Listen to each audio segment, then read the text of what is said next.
Hello guys, welcome back to my vlogs. So today was kind of a very lazy day, so productive ആക്കാൻ വേണ്ടിയിട്ട് I thought of preparing something with broccoli. So I'm making broccoli cutlet today.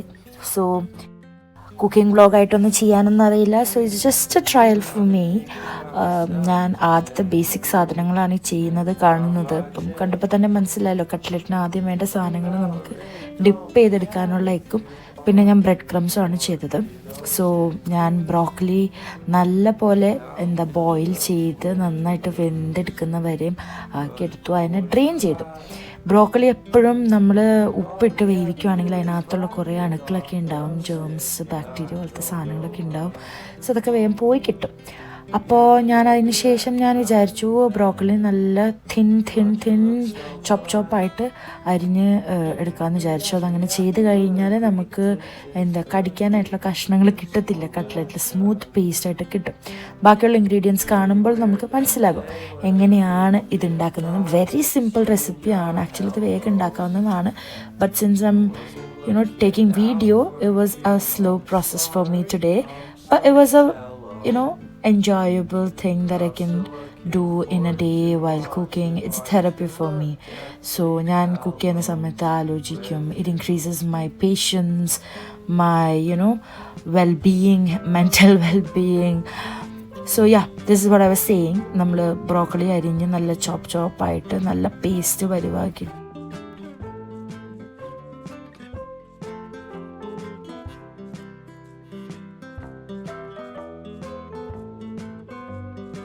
നല്ലതാണ് broccoli ഹെൽത്തിന്. ഞാൻ അതിൻ്റെ benefits പറഞ്ഞു തരേണ്ട കാര്യമില്ലല്ലോ. So overall ingredients ആണ് ഞാനിവിടെ ഇപ്പോൾ കാണിക്കുന്നത്. ഞാൻ ചെയ്ത എഗ് ബ്രെഡ് ക്രംസ് ഉണ്ട്, ഞാൻ പിന്നെ അണിയൻസ്, ചില്ലി, ജിഞ്ചർ ആൻഡ് പൊട്ടാറ്റോയും കൂടി ഉണ്ട്. കുറച്ച് വീഡിയോസ് ഞാൻ എടുക്കാൻ വിട്ടുപോയി. ഇങ്ങനെയാണ് ഞാൻ ആദ്യം ചെയ്യുന്നത്. വെജിറ്റബിൾ ഓയിൽ നമ്മളുടെ സവോള, ഇഞ്ചി, പച്ചമുളക് ഇട്ട് നന്നായിട്ട് സോട്ട് ചെയ്തെടുക്കണം വിത്ത് ലിറ്റിൽ സോൾട്ട് എപ്പോഴും മനസ്സിലുണ്ടാകണം. സോട്ടായി ബ്രൗൺ ആകുമ്പോൾ ഒബ്വിയസ്ലി നമ്മളുടെ മെയിൻ ഇൻഗ്രീഡിയൻ്റായ ബ്രോക്കലി ആഡ് ചെയ്ത് കൊടുക്കുവാണ്. ബ്രോക്കലി ആഡ് ചെയ്ത് നന്നായിട്ട് മിക്സ് ചെയ്യുക. അതിന് ശേഷം ഞാൻ എടുത്തിരിക്കുന്ന ചില്ലി പൗഡറാണ്, കശ്മീരി ചില്ലി പൗഡർ. നമുക്ക് കുറച്ച് സ്പൈസിനെസ് എപ്പോഴും ആവശ്യമുണ്ടല്ലോ, അപ്പോൾ കശ്മീരി ചില്ലി പൗഡർ. പിന്നെ ഒരു ടേസ്റ്റിന് ഞാൻ കുറച്ച് ചാട്ട് മസാല ഇട്ടിട്ടുണ്ട്.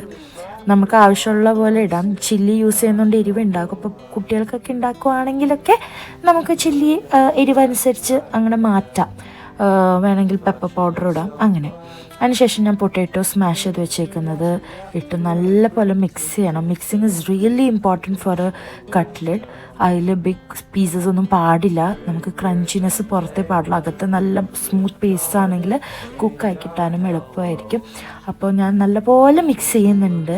ഓൾസോ ഇത് കുക്കറിൻ്റെ ബേസാണ്, എനിക്കവിടെ പാൻ ഒന്നും ഉണ്ടായിരുന്നില്ല. അപ്പോൾ ഞാൻ കുക്കറിൻ്റെ ബേസിൽ വെച്ചിട്ടാണ് ഇത് അഡ്ജസ്റ്റ് ചെയ്തേക്കുന്നത്.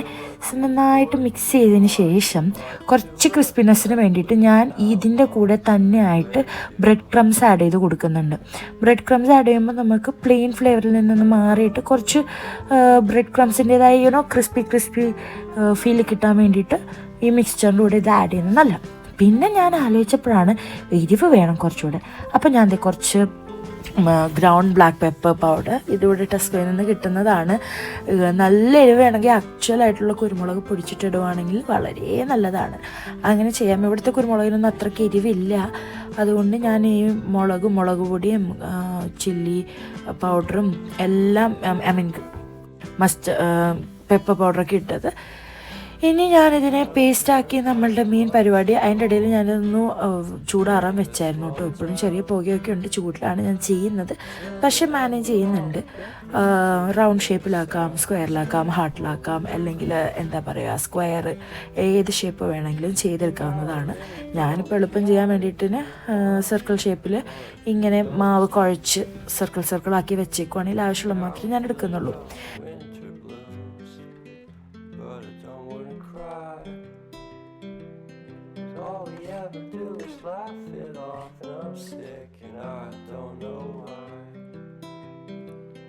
പിന്നെ ഞാൻ കുറച്ച് മുട്ടയിലിട്ടു. നമ്മളുടെ സ്ഥിരം പരിപാടി മുട്ടയിലിടുക, പിന്നെ ബ്രെഡ് ക്രംസിലിടുക, നേരെ വറുക്കാനായിട്ട് വെക്കാം. ഇതാണ് നമ്മളുടെ സ്ഥിരം ചെയ്യേണ്ട റുട്ടീൻ എന്ന് പറയുന്നത്. അപ്പോൾ ഇതിൽ നമുക്ക് ഡബിൾ എന്താണ് ഡിപ്പ് ചെയ്യാൻ വേണമെങ്കിൽ അത് നമ്മുടെ ക്രഞ്ചിനെസ് അനുസരിച്ചിരിക്കും. പിന്നെ ആവശ്യത്തിന് ടൈം കൊടുത്ത് അതൊന്ന് വെക്കണമെങ്കിൽ വെക്കാം, ഇല്ലെങ്കിൽ നമുക്ക് അപ്പം തന്നെ ഫ്രൈ ചെയ്തെടുക്കാം. ഇതാണ് ഞാൻ ചെയ്ത് വന്നപ്പോൾ ഉള്ള ഇത്. കുറച്ച് പാനിലേക്ക് പിന്നീട് ഞാൻ വെള്ളം എണ്ണ ഒഴിച്ചു. എണ്ണ ആവശ്യത്തിന് ഒഴിക്കാം. മിനിമൽ എമൗണ്ട് ഓഫ് ഓയിലാണ് എപ്പോഴും നല്ലത്. അതിലേക്ക് നമ്മളുടെ മെയിൻ ഇൻഗ്രീഡിയൻ്റ് ഇട്ടു, നമ്മളുടെ കട്ട്ലറ്റിൻ്റെ റൗണ്ട് സംഭവം ഇട്ടു. നല്ല പോലെ ബോയിൽ ചെയ്യണം. It requires lot of patience in cooking. ഞാൻ കുക്കിങ്ങിന് ചെയ്ത് തുടങ്ങിയപ്പോഴാണ് I understood that it's really important that you maintain this patience and also cleanliness in kitchen. എൻ്റെ റൂംമേറ്റ്സ് കുറേ പേര് കിച്ചണിൽ കയറി കഴിഞ്ഞാൽ കിച്ചൺ തന്നെ പരിവം മാറി പോകാറുണ്ട്. So what I do is ഞാൻ ചെയ്യുന്ന കൂട്ടത്തിൽ തന്നെ ക്ലീനിങ്ങും പയ്യെ ചെയ്യും. ലൈക്ക് നമ്മളിപ്പോൾ വെജിറ്റബിൾസ് ഒക്കെ പീൽ ചെയ്യുകയാണെങ്കിൽ അതിൻ്റെ ഔട്ടർ പാർട്സ് തൊലിയൊക്കെ ഉണ്ടെങ്കിൽ അത് ഞാൻ അപ്പം തന്നെ ക്ലീൻ ചെയ്യും. So that at the end of cooking we don't have that much pressure to clean it all. So basically അതാണ് ഇപ്പോൾ ഞാൻ പറഞ്ഞത്. അപ്പോൾ എൻ്റെ കട്ട്ലേറ്റ് റെഡി ആയിട്ടുണ്ട്. ഞാൻ കുറച്ച് ഭംഗിക്ക് വേണ്ടിയിട്ട് സൺലൈറ്റിൻ്റെ അടുത്തൊക്കെ പോയി നിന്നൊരു വീഡിയോ ഷോട്ടൊക്കെ എടുത്തതാണ്. കട്ട്ലേറ്റ് നല്ല ക്രിസ്പി ആയിരുന്നു, നല്ല ജ്യൂസി ആയിരുന്നു.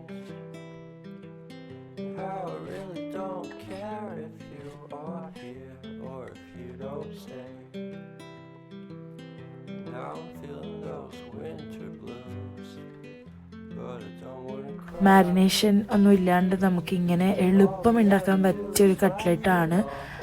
നല്ലപോലെ അകത്തൊക്കെ വെന്ത് കിട്ടിയിട്ടുണ്ട്. നിങ്ങൾക്ക് കാണാമല്ലോ, പൊളിച്ചപ്പം തന്നെ നല്ല സോസ് കൂട്ടിയിട്ടും കഴിക്കാം കേട്ടോ.